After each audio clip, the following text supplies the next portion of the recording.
मोहित साहब ने कहा कि हमारे विद्यालय में और दूसरों के विद्यालयों में अंतर है।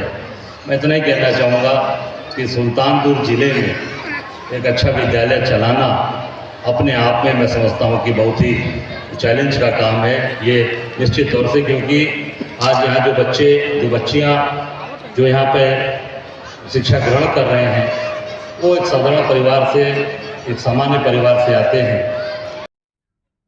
वरिष्ठ कांग्रेसी नेता पूर्व मंत्री मोहित अहमद के बहादुरपुर स्थित नेशनल पब्लिक स्कूल के वार्षिकोत्सव कार्यक्रम में सुल्तानपुर जनपद पहुंचे कांग्रेस नेता अजय राय व आम आदमी पार्टी के राष्ट्रीय प्रवक्ता एवं राज्यसभा सांसद संजय सिंह ने मीडिया के सवालों पर केंद्र व प्रदेश सरकार पर जमकर हमला बोला।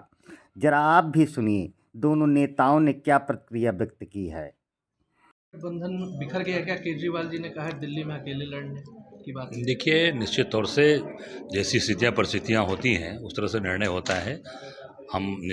हमारी ताकत बढ़ रही है, हम लोग मजबूत हो रहे हैं और हर जगह अलग अलग निर्णय हो रहे हैं, पर मुझे जहाँ तक लगता है कि इंडिया गठबंधन में मजबूती है और हो सकता है कि दिल्ली में अलग अलग निर्णय आ रहा हो, पर मेरी समझ से इंडिया गठबंधन मजबूती के साथ खड़ा है, एकजुट खड़ा है। अडानी को लेकर सिर्फ कांग्रेस ही सवाल उठा रही है, बाकी और दल से कोई प्रतिक्रिया नहीं। ऐसा देखिए, मैं इतना ही कहना चाहूँगा कि आदरणीय नेता हमारे राहुल जी लगातार सबको जोड़कर, खड़गे जी सबको लेकर चल रहे हैं, जोड़कर चल रहे हैं।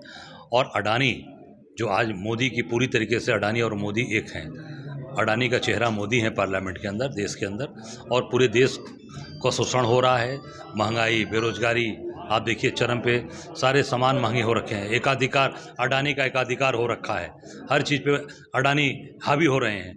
तो हमारे नेता ये चाहते हैं कि भाई सबको काम, सबको मिले, सब चीज़ मिले, और जितने भ्रष्टाचार हैं, जितने पैसे हैं, सब अडानी को ही दिए जा रहे हैं। सारे बैंक के लोन उन्हीं को दिए जा रहे हैं। तो निश्चित तौर से जो भी चीज़ें सामने, जो यूएस के अंदर जो किया उन्होंने, अडानी के ऊपर जो मुकदमे दर्ज हुए हैं, जो वहाँ से जो वारंट हुआ है, मैं समझता हूँ कि उस पर कार्रवाई होनी चाहिए। उत्तर प्रदेश सरकार मदरसा बोर्ड बनाने की तैयारी कर रही है, इसको किस तरह से? देखिए, उत्तर प्रदेश सरकार केवल मदरसा बोर्ड पे काम कर रही है, डीएनए पे बोल रही है, कभी बांग्लादेश पे। भाई काम कौन करेगा? आज महंगाई, बेरोजगारी, भ्रष्टाचार, कानून व्यवस्था, आज सब कुछ दान, आज किसानों को खाद नहीं मिल रही, किसानों का धान नहीं खरीद हो रहा, इस पर कौन काम करेगा?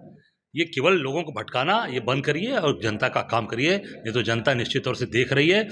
आपकी विदाई मठ में होने वाली है, भेज देगी जनता मठ में। वक्फ बोर्ड बिल में संशोधन हुआ है, उस पर देखिए, ये निश्चित तौर से ये सारी चीज़ों को केवल भ्रमित करने के लिए ये सारी चीज़ें की जा रही हैं।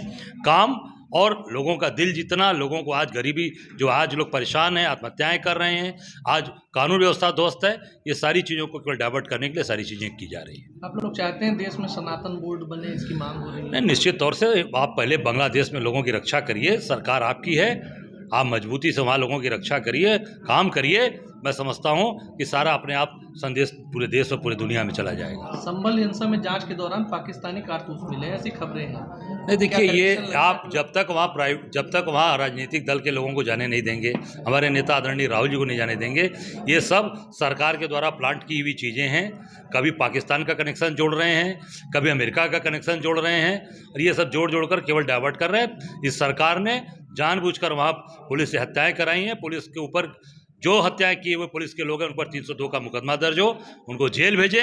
अगर ये नहीं कार्रवाई करेंगे, हमारी सरकार 2027 में आएगी, हम उन अधिकारियों को ढूंढ कर निकाल कर जेल भेजेंगे। आप 2027 के चुनाव में अकेले सरकार बनाने की बात कर रहे हैं, नए संगठन, क्या उसमें सफल नहीं, रहेंगे? निश्चित तौर से हम अपनी ताकत को बढ़ाएंगे, अपनी मजबूती करेंगे, और निश्चित हम उत्तर प्रदेश के अंदर 2027 में अपनी ताकत को बढ़ाकर आगे सरकार बनाएंगे। अकेले बनाएंगे गठबंधन? अब वो निर्णय लेंगे, हमारे नेतृत्व लेगा, हम अपने संगठन को मजबूत करेंगे, अपने संगठन को ताकतवर करेंगे। Thank you sir.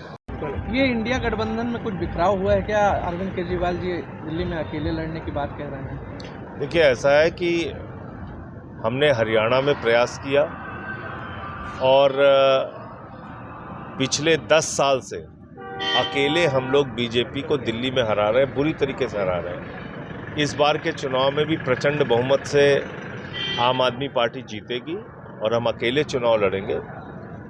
पिछला जो 3 चुनाव हुआ है उसमें भी हम अकेले चुनाव लड़े, तो दिल्ली का चुनाव हम लोग अकेले लड़ेंगे। हमारे जो मुद्दे हैं, जो काम है, उसके ऊपर। उत्तर प्रदेश सरकार मुस्लिम मदरसा बोर्ड बनाने जा रही है, तैयारी कर रही है, क्या कहेंगे इसमें? नहीं, उनका क्या मदरसा बोर्ड है, क्या वो करने जा रहे हैं, उसकी मुझे कोई जानकारी नहीं है। उसकी जानकारी होगी तो मैं बताऊंगा। वक्फ बोर्ड बिल में अमेंडमेंट हुआ है, उस पर कोई आपत्ति आप लोग की? वक्फ बोर्ड बिल सिर्फ झगड़ा कराने के लिए लाया जा रहा है। वक्फ बोर्ड बिल का एक ही मकसद है कि किसी भी तरीके से झगड़ा कराओ, विवाद कराओ, बांटो समाज को। आप बताइए कि आप कह रहे हो कि प्रैक्टिसिंग मुस्लिम 5 साल का होगा, वही वक्फ कर सकता है। दान करने के लिए आपको अब ये देखना पड़ेगा कि 5 साल तक कोई आदमी अपने धर्म का अनुयायी है या नहीं है, और आप ये कैसे तय करेंगे? आप कौन होते हैं? उसमें आप 200-200, 300-300 साल पुराना रिकॉर्ड मांग रहे हैं कि ज़मीन वक्फ की है कि नहीं है। तो इसलिए ये एक नया विवाद देश भर में खड़ा करने के लिए पूरे देश को एक तो भारत खोदो के लिए पूरे देश को एक तो भारत खोदो योजना जो चला रखी है बीजेपी ने, झगड़ा कराने वाली, तो उसी के तहत ये सब कुछ हो रहा है। आप लोग चाहते हैं सनातन बोर्ड बनाया जाए, ऐसी मांग भी चल रही है संत समाज की ओर से? अरे, हिंदुस्तान धर्मनिरपेक्ष राष्ट्र है। यहाँ सभी धर्मों को सम्मान से रहने का अधिकार है, और ये बात बाबा साहब डॉक्टर भीमराव अंबेडकर जी द्वारा लिखे गए संविधान ने कहा है। उसमें आप कौन होते हैं, मैं कौन होता हूँ? कोई मांग करने वाला, कहने वाला। भारत के प्रेम्बल में जो बातें लिखी हुई हैं, जिसके ऊपर प्रधानमंत्री नरेंद्र मोदी ने हाथ रख के शपथ ली है, उसके हिसाब से देश चलेगा। हमारे आपके कहने से नहीं चलेगा। पवार की संपत्ति रिलीज हुई, इस पे क्या कहना है? देखिए, जो भाजपा के साथ है वो चाहे जितना बड़ा भ्रष्टाचारी हो, वो राजा हरिश्चंद्र घोषित हो जाता है, और यही काम अजीत पवार के मामले में भी हुआ है। 70,000 करोड़ रुपए के सिंचाई घोटाले का आरोप किसने लगाया था उनके ऊपर? भारत के प्रधानमंत्री ने। कौन कहता था कि अडानी अंबानी टेम्पू में रुपया भर भर के कांग्रेस को पहुंचा रहे हैं? मोदी जी। फिर क्या हुआ? शपथ ग्रहण में सेना के अध्यक्ष जो है वो पीछे बैठे हुए थे, अडानी अंबानी आगे बैठे हुए थे। तो मोदी जी की कथनी और करनी में बहुत बड़ा भेद है। ये इनके साथ जितने बेईमान देश भर के हैं, आज सब नरेंद्र मोदी के करीबी हैं, सबको गले लगा लिया उन्होंने। जांच के दौरान संभल हिंसा में पाकिस्तान कारतूस मिलने की बात आ रही है, क्या मानते हैं पाकिस्तान का कनेक्शन है कुछ? पाकिस्तान का कनेक्शन योगी मोदी के रहते हुए कैसे हो जा रहा है? कैसे हो जा रहा है? 2 बड़े सशक्त प्रधानमंत्री और मुख्यमंत्री और बड़े नेता हैं इस देश के, अभी पाकिस्तान आ जा रहा है और आप घास छील रहे हैं। भाई, 10 साल से किसकी सरकार है? तुम आके आप कह रहे हो यहाँ पाकिस्तान हिंसा करा रहे, तो तुम घास छील रहे हो? क्या कर रहे हो? सरकार किसकी है? किसकी जिम्मेदारी है? नवाज शरीफ को बर्थडे पर बिना बुलाए कौन गया था? मोदी जी गए थे कि केजरीवाल गए थे? ISI को बुला के पठानकोट में शहीदों की जांच किसने कराई थी? राहुल गांधी या अखिलेश यादव ने कराई थी कि नरेंद्र मोदी ने कराई थी? अपने शपथ ग्रहण में भारत के पहले प्रधानमंत्री के रूप में पाकिस्तान के प्रधानमंत्री नवाज शरीफ को किसने बुलाया था? मोदी जी ने बुलाया था कि सोनिया गांधी ने बुलाया था? अभी योगी जी तो ने इसलिए जिन्ना की कब्र पे मत्था टेकने वाले लोग हैं लोग, तो इनको कुछ बोलने का, ये खाली चुनाव के लिए ड्रामा करते हैं। अयोध्या में योगी जी ने अभी बोला है कि संभल हिंसा में और बांग्लादेश में हुई हिंसा, इसका दोनों का DNA बांग्लादेश का सबसे बड़ा घुसपैठिया अडानी है, और नरेंद्र मोदी कह चुके हैं वो स्वतंत्रता संग्राम सेनानी है बांग्लादेश के। मोदी जी ने 50 साल जब बांग्लादेश के पूरे होते, आप लोग तो पत्रकार हैं, निकालिए वीडियो उनका। उन्होंने क्या कहा था कि मैं बांग्लादेश की आज़ादी का स्वतंत्रता संग्राम सेनानी हूँ, ये मोदी ने कहा है। योगी जी DNA टेस्ट कराने तो बांग्लादेश का आदमी उत्तर प्रदेश कैसे आ गया? त्रिपुरा का बॉर्डर लगता है, आसाम का बॉर्डर लगता है, बांग्लादेश से बंगाल का बॉर्डर लगता है, तो वो वहाँ से निकला। और सीमा की सुरक्षा किसके हवाले है? ना आपके हवाले है, ना मेरे हवाले है, मोदी जी के हवाले है, अमित शाह के हवाले है। तो बांग्लादेश का आदमी त्रिपुरा पार किया, झारखंड पार किया, बिहार पार किया, बंगाल पार किया, आसाम पार किया, अब तब आ गया उत्तर प्रदेश में। अभी सब घास छील रहे हैं। 10 साल में 10 बांग्लादेशियों के नाम बताइए जिसको भगाया मोदी ने।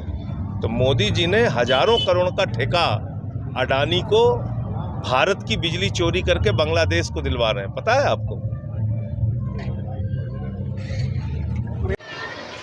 मोहित साहब ने कहा कि हमारे विद्यालय में और दूसरों के विद्यालयों में अंतर है। मैं इतना ही कहना चाहूँगा कि सुल्तानपुर ज़िले में एक अच्छा विद्यालय चलाना अपने आप में मैं समझता हूँ कि बहुत ही चैलेंज का काम है ये, निश्चित तौर से, क्योंकि आज यहाँ जो बच्चियाँ जो यहाँ पे शिक्षा ग्रहण कर रहे हैं वो एक साधारण परिवार से, एक सामान्य परिवार से आते हैं। वो कितना फीस देंगे, कितना आपको मिल रहा होगा ये आप जानते होंगे, आपका मैनेजमेंट जानता होगा, और इस तरीके से आप इसको चला रहे हैं। तो ये चलाना ही मैं समझता हूँ कि ये अपने आप में बड़ी बात है, और निश्चित तौर से हम सब आपके साथ कंधे से कंधा मिलाकर जो हो सकता है हम लोग खड़े हैं। आज इस स्थान पर उपस्थित